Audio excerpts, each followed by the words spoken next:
Good.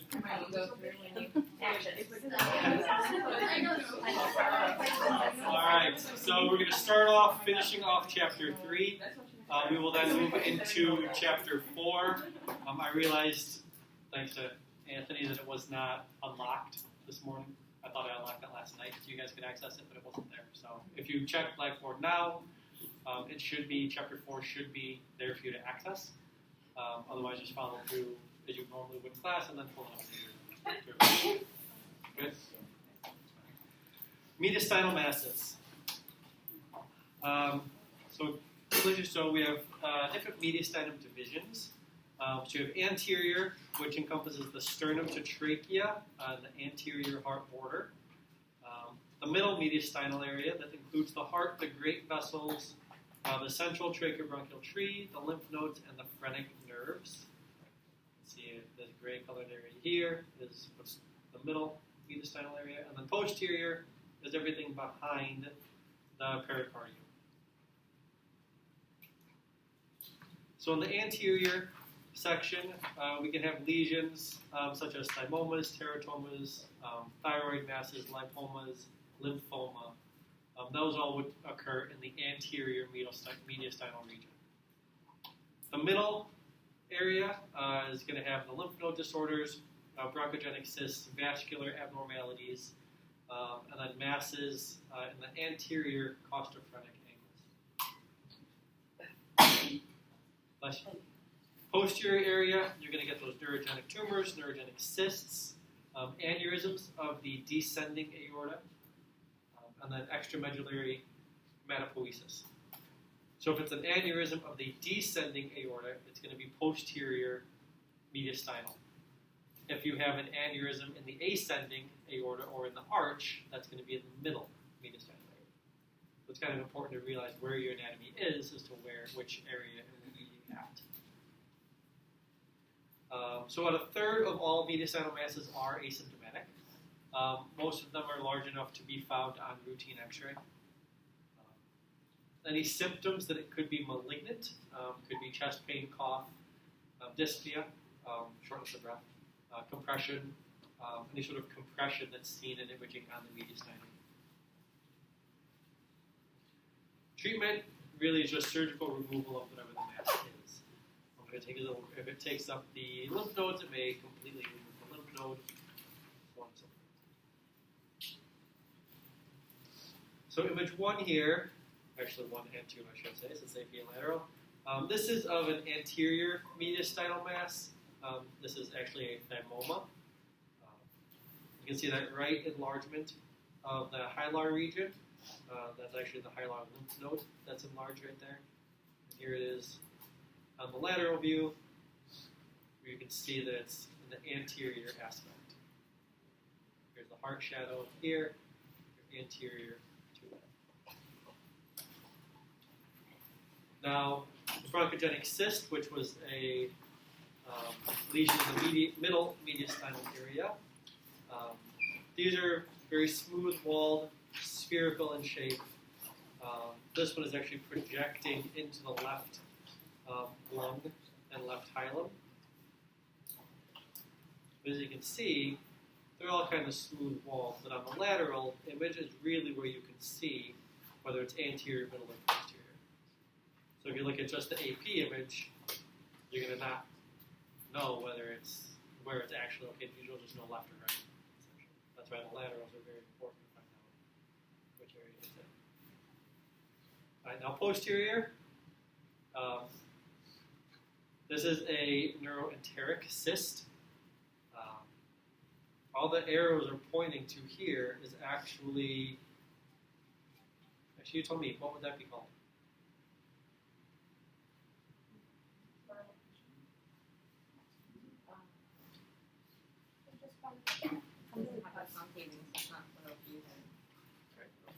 So do you see any lung markings? No, here? no, it's a collapsed lung. But correct, a collapsed lung is atelectasis. But what is here then? There's no lung tissue here. You see no lung markings. What is it? Okay, so what is air in a lung? That's actually being caused by when they did the needle biopsy, they caused this pneumothorax. So that's why needle biopsies are a very dangerous procedure. They can cause patients to bleed out. They can cause patients to have pneumothorax. They can cause a lot of other issues. That's why they're usually done either under ultrasound or CT guiding to somewhat mitigate hitting the improper structures. If they're trying to do a biopsy in the abdomen, they could nick the colon or the bowel, and that can lead to all sorts of problems. So, that pneumothorax is actually caused by that needle biopsy of that. You can see on the lateral image, here's the sternum, here's the heart being squished by that giant cyst. So as you can see, that's the posterior aspect. So that's a posterior mediastinal mass. So now we're going to move on to disorders of the diaphragm. First one we're going to talk about is diaphragmatic paralysis. This is either an elevation of one or both diaphragms. And in this case, the diaphragm will not depress. In which case, if the diaphragm doesn't depress and it stays up high, it will actually reduce the lung volume and cause the patient shortness of breath, things like that. So this typically occurs when the muscles that control the diaphragm and all the ligaments and everything aren't really working up to speed or up to par. That can be caused by a lot of different things. You can have a severed phrenic nerve due to trauma. There are going to be tumors surrounding that phrenic nerve that can cause it to not work properly. And then certain neurological diseases that affect the central nervous system, as well as specific nerve bundles, can also cause this. So radiographically, this is definitely demonstrated best under fluoro with that sniff test we talked about a couple weeks ago. Have you all seen it done? Has anyone seen it done? No. It's very funny to watch them do one because they're it's almost like they're doing an upper GI. They're not giving the patient any contrast. They're just having them like inhale through their nose rapidly every so often to watch how the diaphragm moves, and it's just really funny to watch if you haven't seen one. Just watching the patient sit there trying to sleep. In a normal diaphragm, you're going to see a quick downward movement on inspiration. So it's going to kind of just jump down whenever they do that sniff. And then when they breathe in, it's going to rise. You're going to see a normal rise and fall of that diaphragm. If it's paralyzed, it's going to rise during inspiration and then descend during expiration. So it's doing the opposite movements that it should.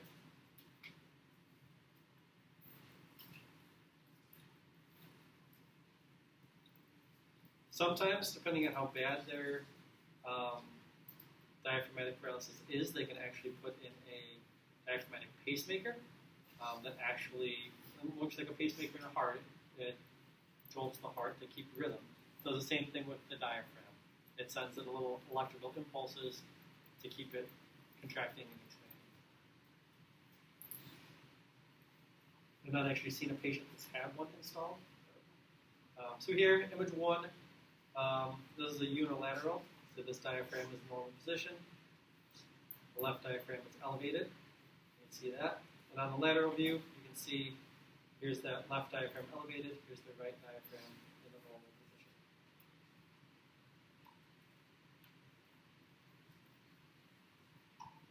Is it congenital or? Typically not.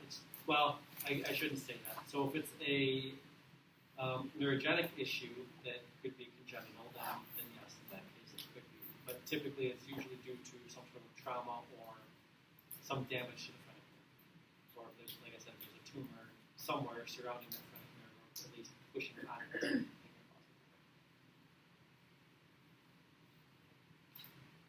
So you can see at the end, this is actually labeled end of inspiration. The diaphragm is actually up. And then end of expiration, it hasn't really moved at all. It's not That's not looking. There's a slight difference. Can't really tell because the image quality is not the best. Okay, so now penetration of the diaphragm. So this is congenital. It's just an abnormal elevation of the diaphragm. This is due to lack of muscular development. So it's going to resemble, on imaging, it could resemble a hernia when when nothing is actually herniated through. It's just there's no muscle tone there to keep that diaphragm down. Like a hydro hernia? It could resemble that on imaging. So on just a regular X-ray, you'd see that. You could think it would be like a hiatal hernia, but then they'd probably do CT, ultrasound, or something like that to confirm whether it's just the diaphragm in this case or if it is a hernia, something like that. So radiographically, like I said, you can see that localized elevation on the diaphragm. It may appear to be a hernia. So treatment is rarely needed. Eventually the muscle tone will build itself up. They'll do exercises and things like that as they can as the child gets older to kind of build up that diaphragm muscle. If the infants are in distress, they may have to go in and surgically repair. Essentially, they just pull that muscle down and kind of suture it in place to not let it leave until it can build up its own muscle strength. So here's partial penetration. You can see that kind of little bump right there. It's kind of a larger one.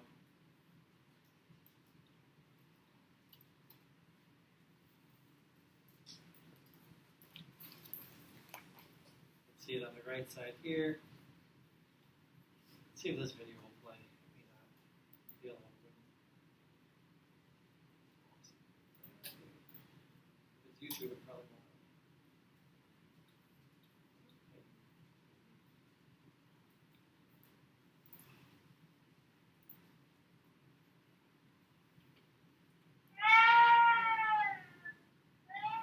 So you can see. I don't know why it's turned on it, but you can see right here.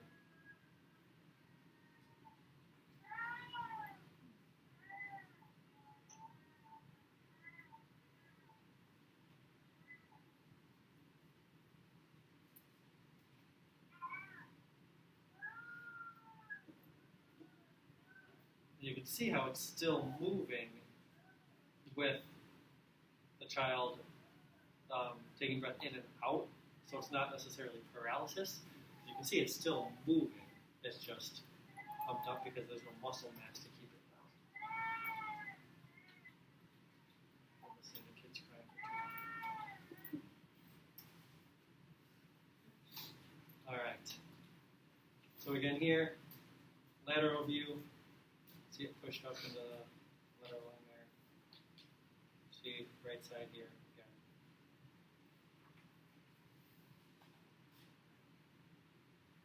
So causes could be ascites, obesity, pregnancy, intra-abdominal inflammatory diseases, or cysts and tumors in the upper abdominal quadrants that could cause these elevated diaphragm issues. So if they notice it, they're going to kind of go down the line and kind of figure out what could be the cause. If there's any free fluid, if the patient's obese, if the patient's pregnant, then it could just be the baby, depending on how far along they are, the baby just pushing everything and making it go wherever it feels like it wants to. Is this just in babies, or I'm sorry? can it happen in adults too? No, it can happen in adults. But if it's in infants, it will probably need to be more surgical repair if they're in distress than anything else. And then depending on the cause, obviously if it's a cyst or tumor, they will have to do surgery to remove that type of stuff. But typically on infants is when they'll want to go in and do the surgical repair if it's the penetration. Radiographically, as you've seen, you can see that elevated diaphragm. And here, what do you think this is the cause?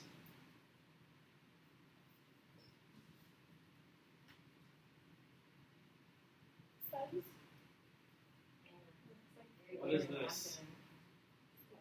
That's the stomach, which means there's probably a blockage somewhere in the small intestine that's causing all that air to build up there. So then that air is then pushing the diaphragm up into the lung space.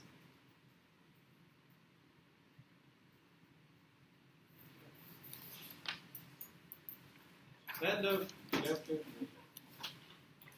Any questions on anything in chapter 3 before we move on to 4?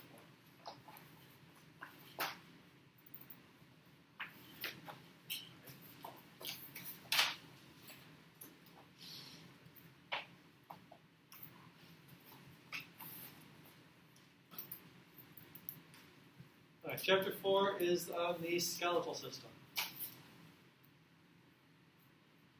So there are 5 basic functions of bones. They're pretty much there to help support the framework of the body, protect vital organs, serve as levers in which muscles contract and shorten, produce movement in joints. Red bone marrow is a major site of blood cell production. And bones are also where the majority of your calcium is stored in your body. How many bones do we have? 206. What? What were they talking about? It was one of those, like, who knows more or something things, and they had some. So there's 126 appendicular, 80 axial. Different types of bones. We have long bones, short bones, flat bones, irregular bones, sesamoid bones, different type of bone you can think of.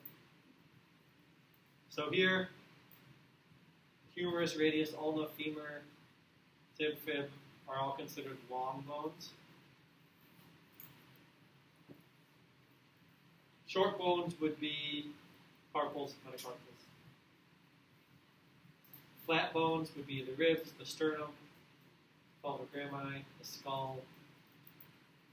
Irregular bones, the spine, sacrum coccyx, mandible. And then sesamoid bones, you have your patella, your kneecaps are sesamoid bones. And then everyone has a random number of sesamoid bones throughout their body. You can have extra ones in your feet, extra ones in your hands.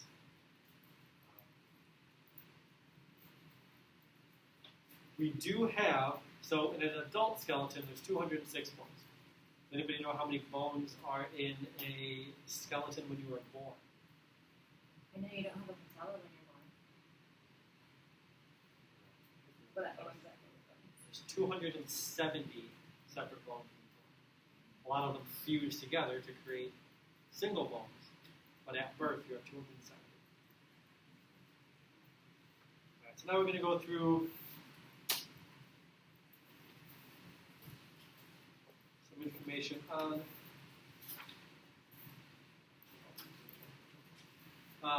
so the diaphysis is essentially the main shaft of the bone. It's broken up into different areas. So you have the medullary cavity, the endosteum, and the periosteum. The medullary cavity is that central cavity in the bone shaft where the red bone marrow, or even yellow bone marrow, is stored. So this is where all of your red blood cells, white blood cells get formed in the medullary cavity. The endosteum, if you can even see this line here, is the inner membrane that lines the medullary cavity.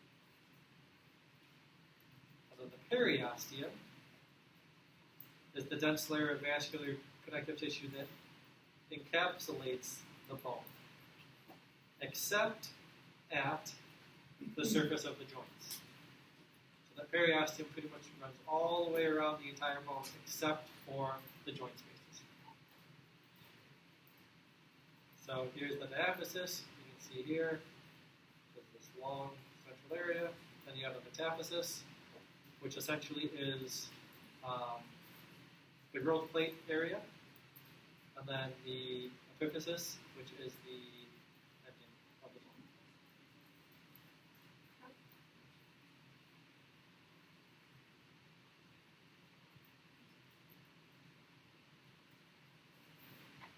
So epiphyseal cartilage.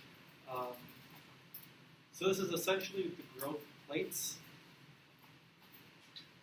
So you can see here, showing a picture of the tib fib. Here's your tibia, here's the epiphysis, the growth plate sitting right here. Metaphysis. Cross-section view. So the epiphyseal cartilage is what sits right up on top of the epiphysis.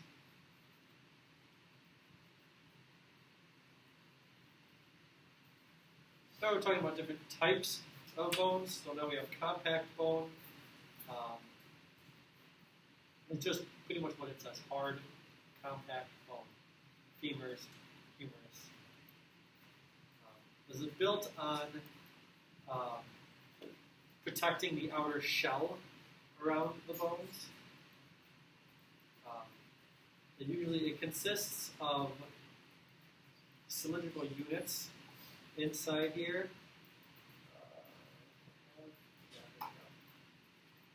These are called osteons.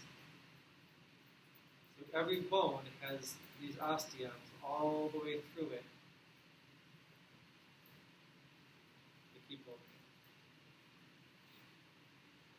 So a conversion system is the system of these cylindrical column-like structures in the compact bones. So the entire network, if you will, of these osteons is called the conversion system. They run parallel to the long axis of the bones, and they're laid down in concentric rings called lamellae. Here. If you if anyone's ever cut a tree, or seen a tree that's been cut or a stump, you can see all the rings on the stump. That's kind of what this lamellae is just that grouping of the concentric rings inside a single osteon. And these are designed to provide the continuous framework for blood vessels and nerves running through the bone.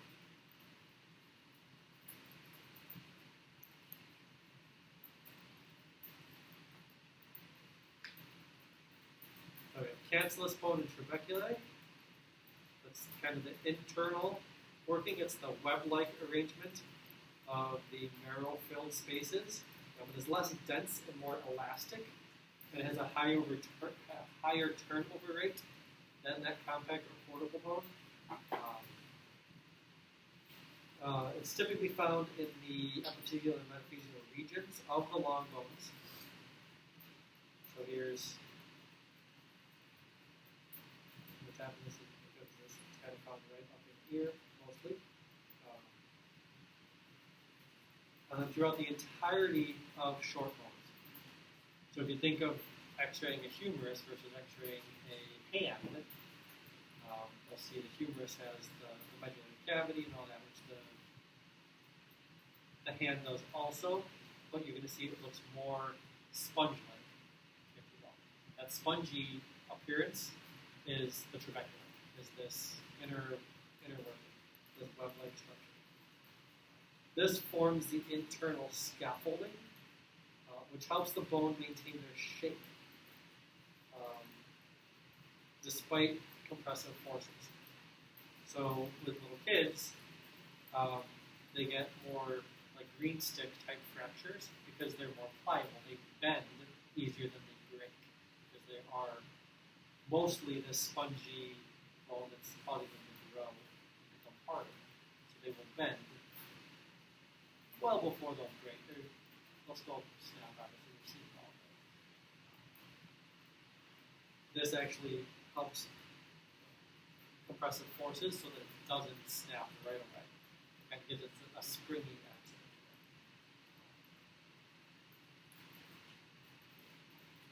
It is very rigid, even though it appears spongy. It's composed of bundles of short, parallel strands of bone fused together. You can see it here. It kind of looks like a little web.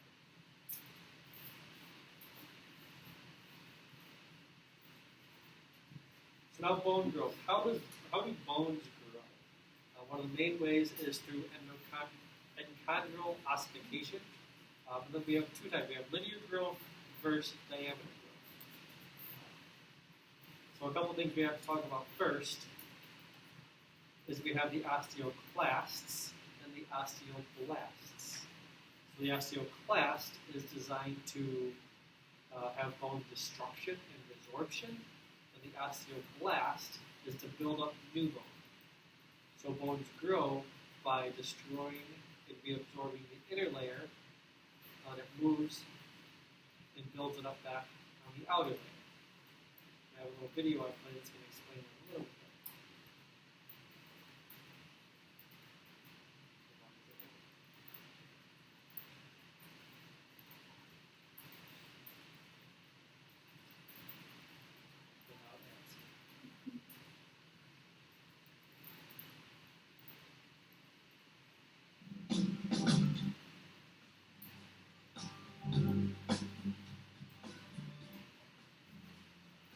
Alright, so on this diagram of the two guys in the bone, the guy on the outside building up, that's Bob the builder, he's building new bone.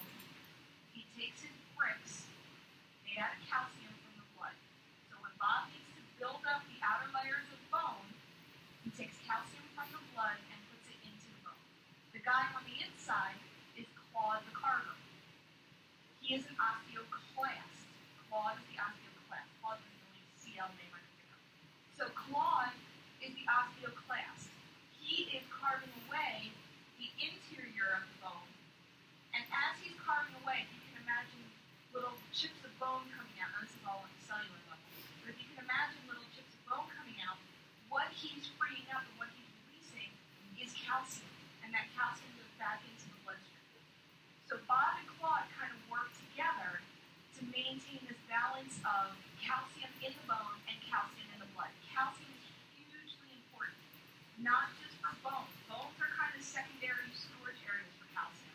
Calcium is really important in muscle contraction and nerve conduction and all kinds of things in the body. We always think of calcium for strong bones and teeth.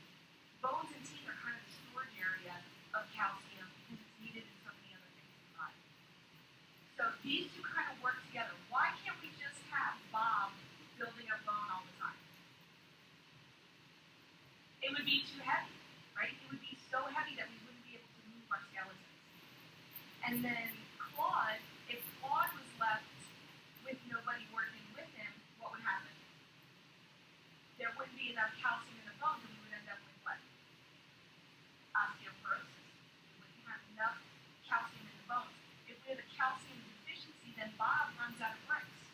Bob has nothing to take from the blood and put into the bones. The calcium is going to go where it's needed more, like to the muscles and the heart, before it goes into the bones. So Bob's like way down on the food chain as far as calcium goes. So Bob's going to be the last one to get the calcium. But Claude, he's still working away, and you end up with bones that aren't very dense, that don't have a lot of calcium in them, and then the patient at risk for what?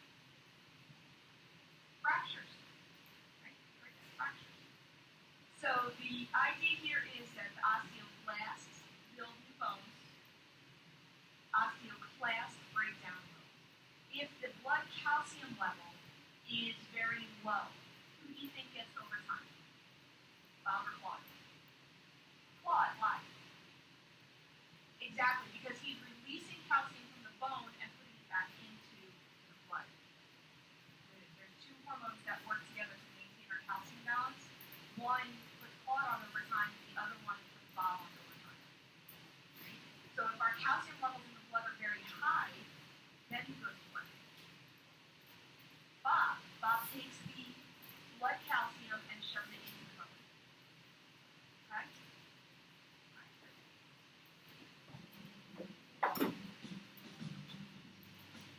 Does that make sense?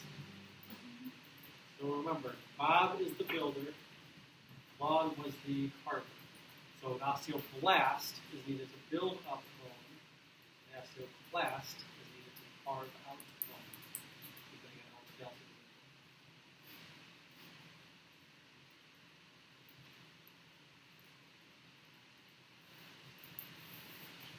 Then we also have intramembranous ossification.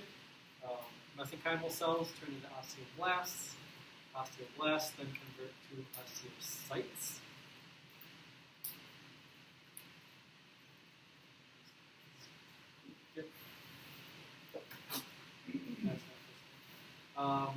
So a little bit more on this. The hyaline cartilage that is on the epiphyseal plate of all bones is made up of chondrocytes. Now for that bone to grow, the chondrocytes and the osteoblasts must multiply, kind of like you were saying in the video.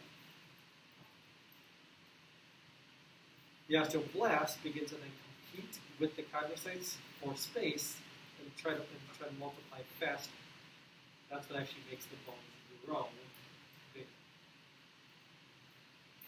In adolescence, so in kids up to teenage, the osteoblasts build bone a lot faster than they remove it from the interior, and a lot faster than the chondrocytes work. So the bone actually overtakes the chondrocytes, which is why it makes it bigger. This then causes the epiphyseal plate to shrink, and then they begin to die off, and that is then replaced by bone, which is why in kids you can see that growth plate, the growth plate there, and then adults not there because it's already ossified.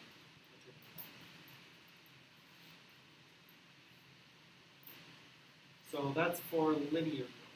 For diameter growth, the osteoclasts break down from the inside and then return into the bloodstream as she was talking about. And this is a constant process over time to help build the bones in better diameter to help support the skeleton better and get bigger. This is what affects the density of the bone. The diameter growth affects your bone density. And then typically after about 40 years or so, is when bone loss starts to take effect, because bone loss is greater than bone formation. So Claude is working harder than Bob. He's carving away more and faster than Bob is actually making it to be.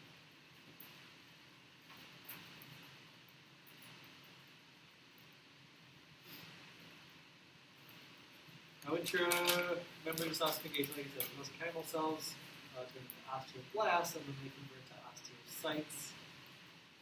This is regarding flat bones. This is how flat bones grow. You see a picture of the skull. We got that fibrous connective tissue that is then converted into bone.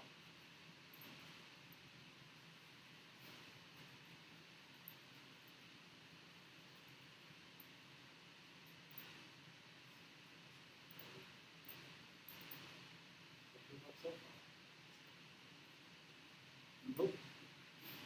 Knew it was so this is pretty much this flat bone growth, this intramembranous ossification, is seen in the ossification of the sutures and the fontanelles in the skull. You can see this here. And in the sternum. We don't really see it in the sternum a lot because we don't really image the sternum all that much, but we go ahead imaging the sternum.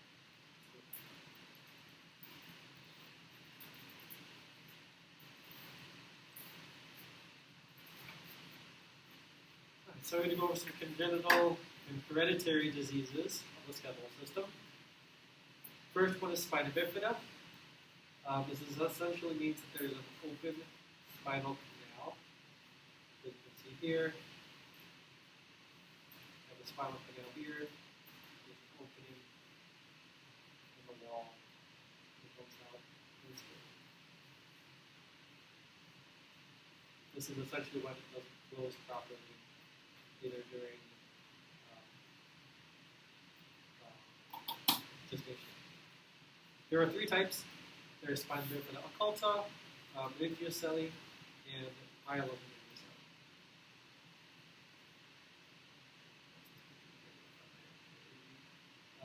This just says this is the vertebral foramen. So in the newborn vertebrae, you can see how there is that encapsulation around the vertebral foramen.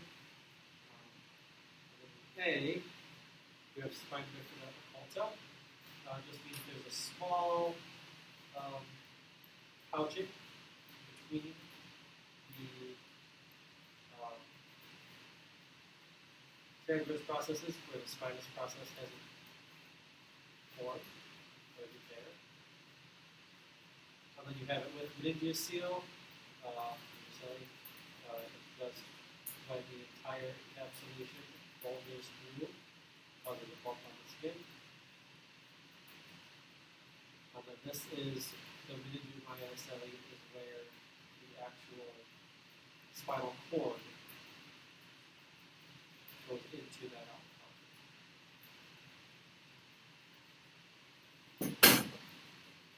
So the closing of that spinal canal typically occurs in the first month of pregnancy. Could be due to low folic acid levels, either before or during pregnancy. Folic acid helps fetal development. So if it's low before you get pregnant or during pregnancy, there's something that is wrong. This is one of them. So in spina bifida occulta, there's a tiny split of the bony canal, typically at L5S1. The bones don't properly close, causing the spinal cord not to stay in place. So as I said, we have the meningeal seal, that's what that lining surrounding the spinal canal causes out, and then the spinal cord actually goes through that is the meningeal. So some signs of this could be a slight dimpling of the skin on the site. So you can see in picture A, you know, there's that little tiny bump there. That's kind of an indication that this could be an issue. And then there's also a tuft of hair that can be on top of it, which would be another indication that maybe that's one of it. It can be seen on ultrasound. That's typically when they find it, is doing fetal ultrasounds.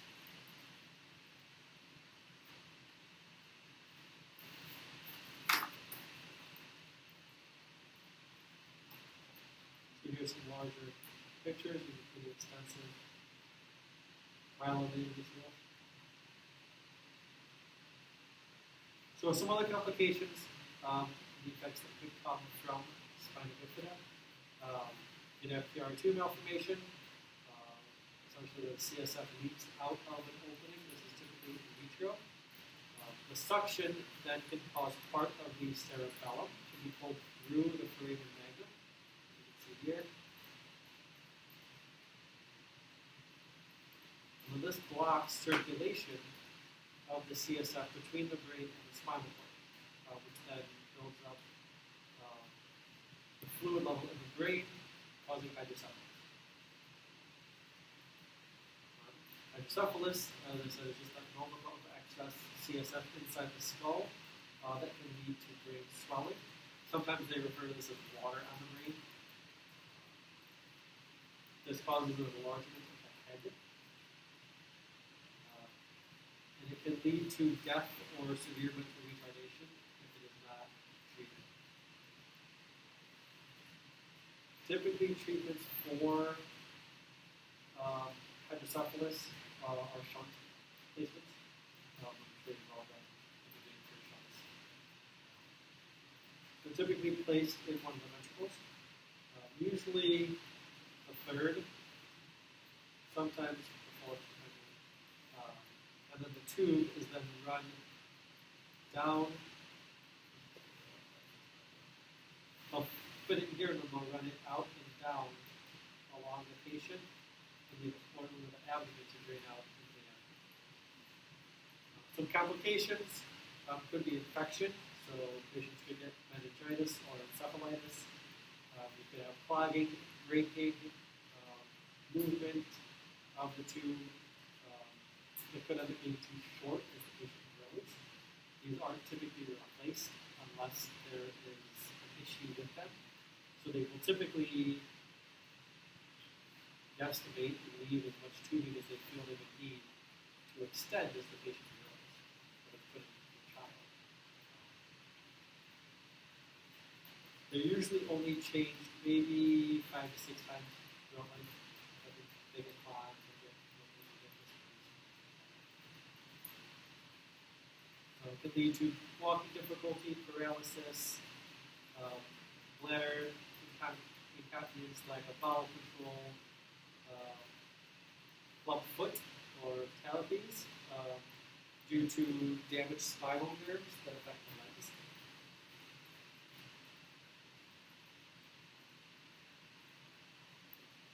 So here, you're saying the prenatal ultrasound. You can see the spot right here. This is just a diagram. See, this is a 28-day-old. You can start seeing the hole here.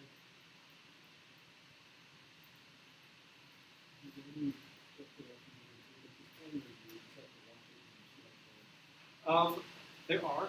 They can do, if it's prenatal, they can increase folic acid intake to help close it off. If it's still in the early stages, it can kind of repair itself. If it is severe, they can go in and do surgery while the baby is still in, but that is extremely risky to both mother and baby. So that's why unless it is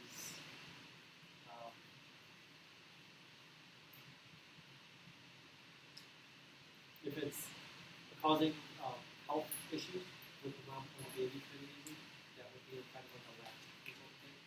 Because any time, like even if they try to do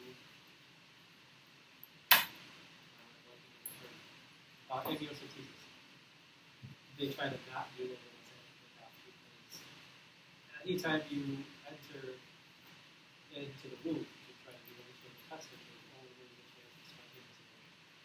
So they don't want to have to do it unless they absolutely. So a lot of things they'll do, they'll try to keep folic acid if they find it really low. It can sometimes put itself off if it's beginning to get disease. Otherwise, they'll just monitor and see how it's developing if it's causing any stress for the baby.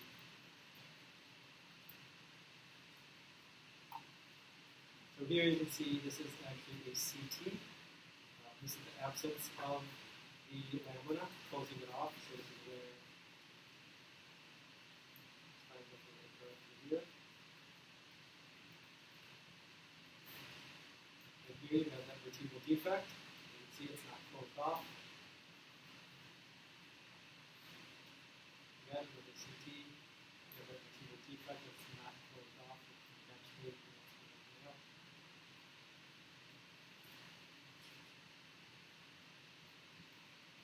Here, so you can see the distance between the pedicles is actually larger here than it is what it should be. So that means it's not fully closed. You can see in the lateral view that soft tissue mass that is there.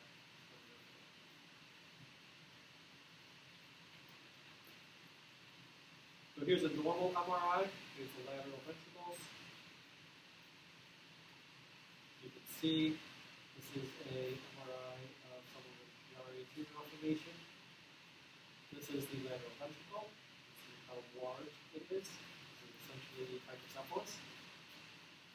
All that fluid buildup inside that ventricle, pushing and causing pressure on the brain. You can actually see here the cause of Chiari malformation is that this cerebellum is actually permeated through the skull.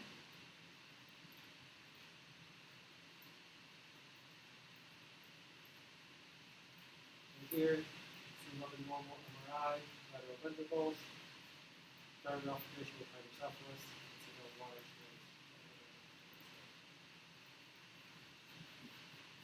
So treatment, as I said, prenatal would be folic acid. If they're minor, there would be no treatment.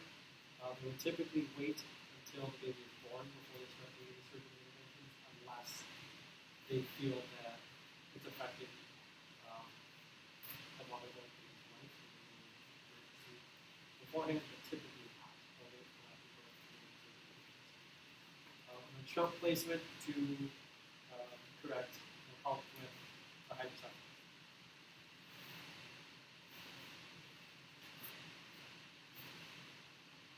Osteopetrosis is also termed marble bone or stone bone. This is a failure of the osteoclast to break down and absorb the bone.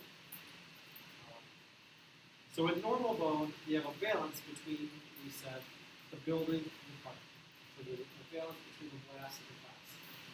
One removes it, one builds it up at kind of an even pace so that there's never a elevation or dysfunction of calcium level in the bone.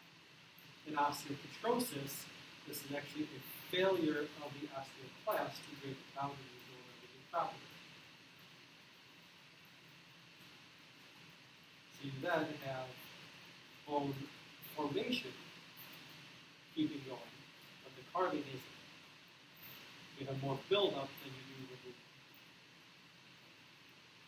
This causes an increase in bone density and bone mass. So the bones are then heavier because they're bigger. Severe forms can cause the medullary cavity to be narrowed, which then affects blood cell production. And even though the bones are very dense, they are still structurally weak due to that abnormal configuration. So as we talked about earlier, you have to have a good balance between the compact bone, capsulous bone, the spongy bone, the tuberculating bone. If you don't have a good balance between all those three, no matter how thick that bone gets, it's still not going to be structurally sound. Even though it's bigger and heavier, it's still not as strong as it normal.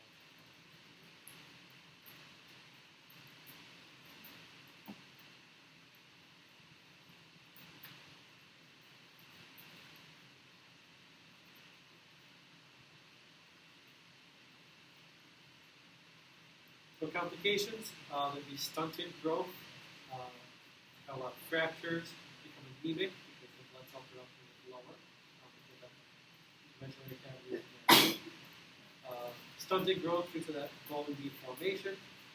As I said before, they'd be structurally weak due to that abnormal building up. So fractures will not actually heal properly if you get them. And, you'll have a lot of callus formation inside the bone.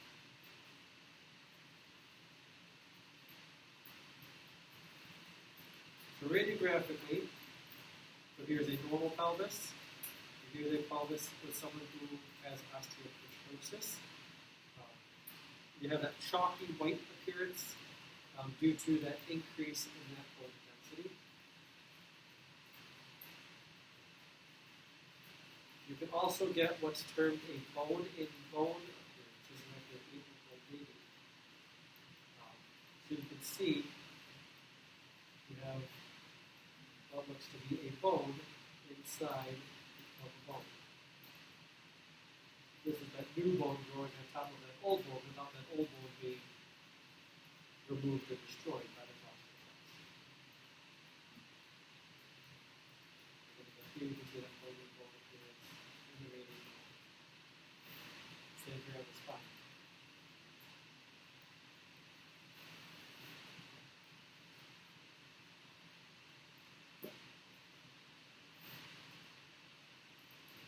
So here, this is actually, since the bones are not really formed that well, it can actually cause herniation. So this is actually the small bowel that was herniated.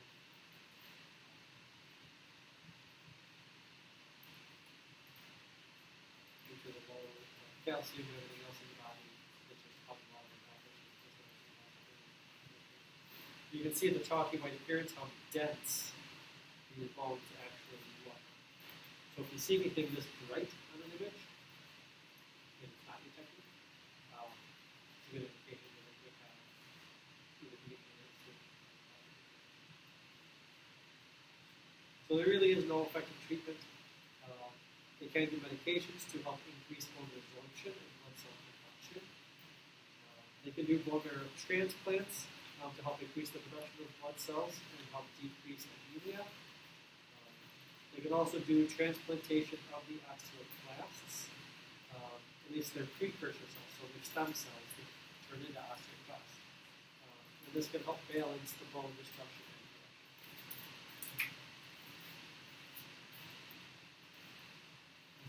So next, osteogenesis imperfecta. This is a deficiency in collagen production. So it's a type 1 collagen defect. This is considered a soft or a connective tissue disorder. A lot of times you'll hear someone call or say someone has brittle bone disease. This is osteogenesis imperfecta. So it's a defect. It's an autosomal dominant defect in the gene that produces that type 1 collagen, which is a very important building block of bone. Collagen is a major protein in body's connective tissues. It is also part of the framework of how bones are formed. So the ends of the bones also have collagen that helps build a new bone and extend the growth of the bones. So this does affect the body's ability to make strong bones. And they're very, very brittle, as we said, so they will break with very little force. It won't take much at all for them to break. The skeleton cannot support the body weight. So most of these patients, all of these patients, are wheelchair bound. They have about a 50% chance, that's what this autosomal dominant is, about 50% chance of passing it on to their children.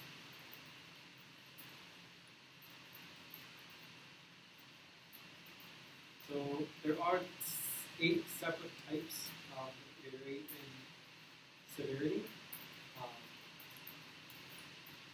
You're going to want to do a decrease in technical factors. That we've got someone that you know has this, because they're not going to have the density of force to drop your KV field to image these pictures. A lot of times it can be mistaken for child abuse. So you don't want to make any assumptions if you see things like this. But it could not be. You don't want to, if you would see it, you would automatically have regard to the patient or to the parents of the child. But it could be, I want to say, innocent. It's not but no, it's outright. As much as you want to.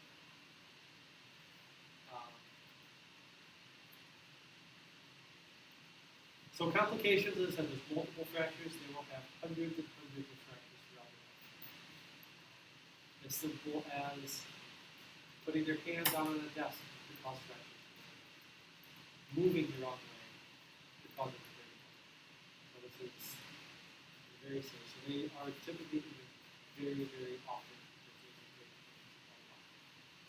They will have a short stature. This is a more severe form. Weak muscles, curvature of the spine, the sclera of the eye will have a bluish, purplish tint to it. They will often have very brittle teeth.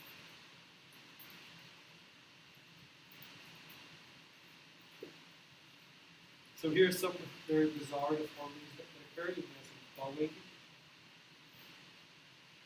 These are the arm bones, obviously. They have that bone too. You look at the leg bone here. Like this picture, that's what those X-rays are. Here you're going to see multiple fractures, healed fractures.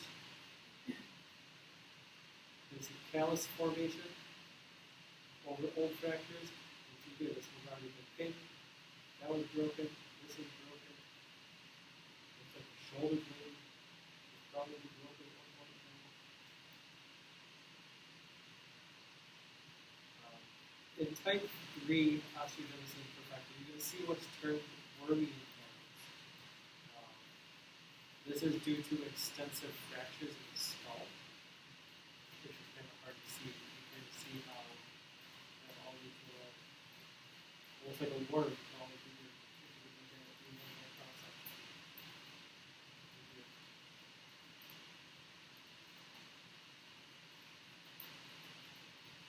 Treatment-wise, they will do extendable steel rods that can be adjusted as patients grow to help keep the bone straight.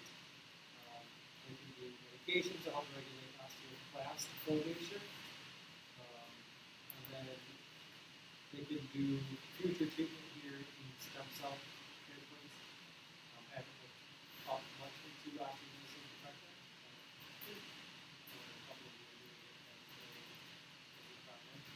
About it now, doing stem cell research or the stem cell transplant.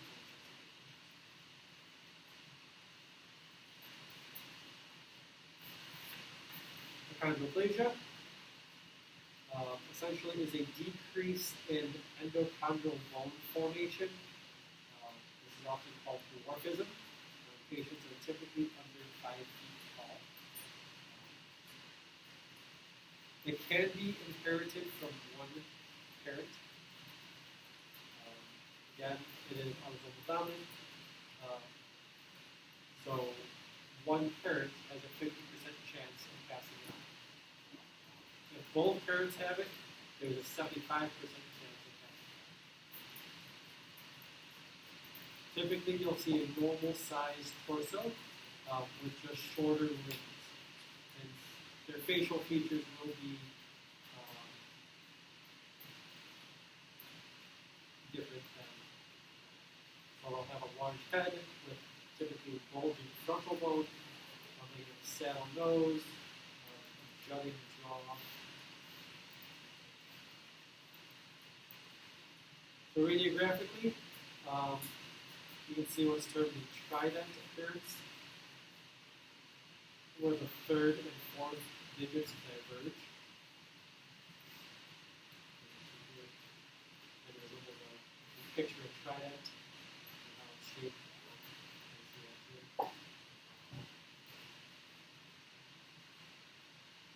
You can have very short and very wide bones, long bones.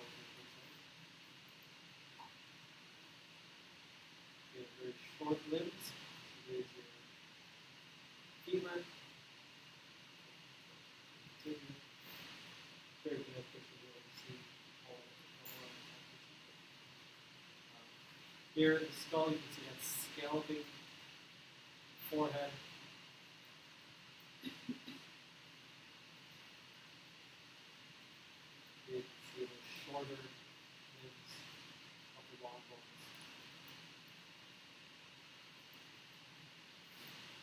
You see a scalloping lumbar vertebrae, which is very short pedicles. Essentially, there's a reduced distance between the pedicles, so it can cause that lumbar spine to have exaggerated lordotic curve. You can see that normal lumbar spine. You have that scalloping of that spine due to those short pedicles. Treatment-wise, there is no cure. They can do surgical options to lengthen the bones in the legs. You can see they have these external fixators with actually rods and things in there that they can extend to lengthen the bones. They'll essentially cut the leg, put in artificial bone, and put it all back together to lengthen.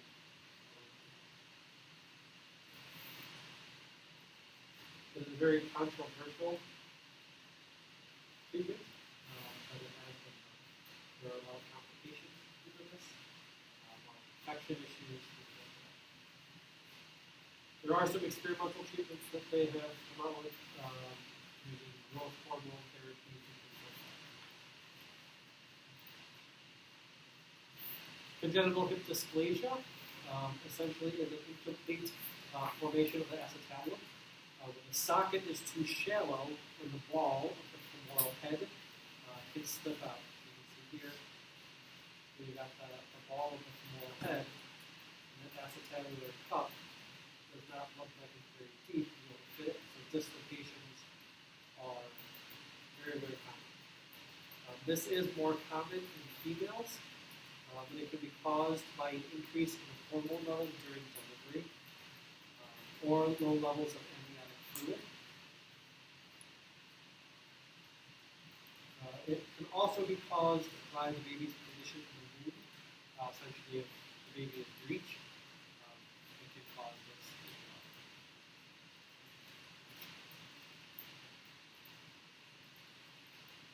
well. So tests.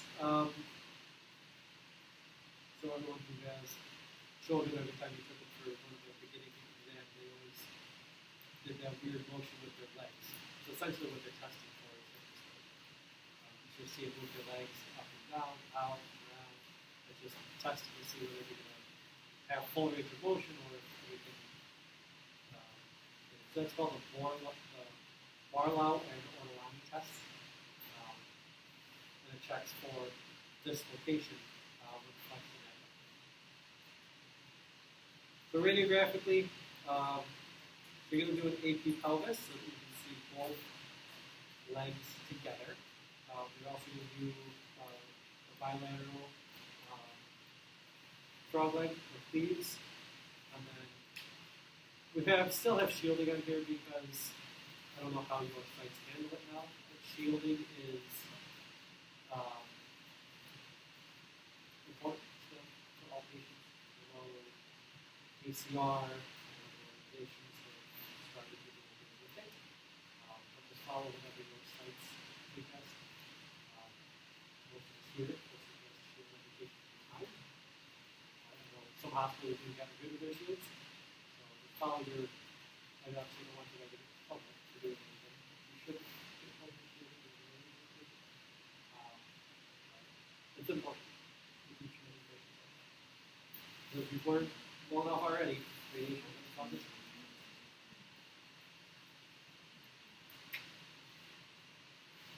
So here you're going to see that slightly larger joint space than on this side. And here, you see it's already dislocated. So treatment-wise, they can do immobilization harnesses or specific casts to help keep those legs in position to help the bones form. It can lead to walking disabilities without treatment. Essentially, patients who look like they're wobbling like a duck. Or if they were horseback riding for 7 hours and just got off and their legs are still bowed, they're probably I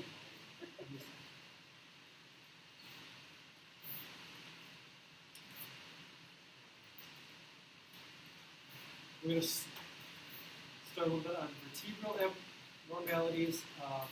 First one would be transitional vertebrae. So this is also termed hybrid vertebrae. It is an abnormal structure in growth in the vertebrae, so typically happen in the cervical or lumbar regions.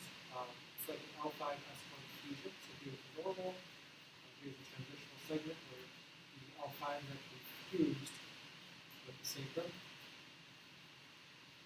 It could also be the similar thing up in the cervical spine where it's actually attached to the first rib.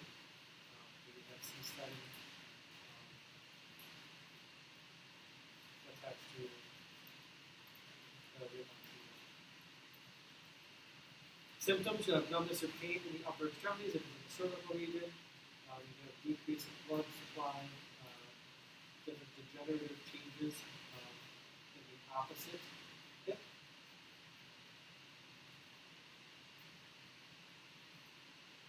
So here you have the L5S1 fusion. You see it on both sides.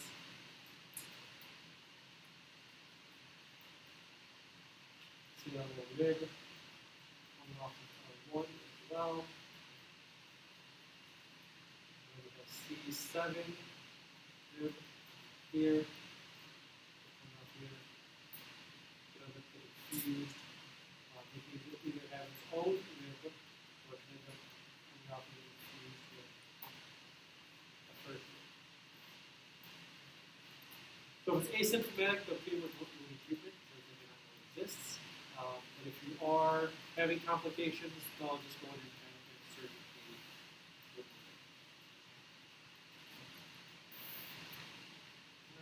it. We're going to stop there for today. Let's pick up the rest of chapter 4 Tuesday. Any questions on anything today? So chapter 4 is up on Blackboard. Check that out. If you haven't already, start looking through the study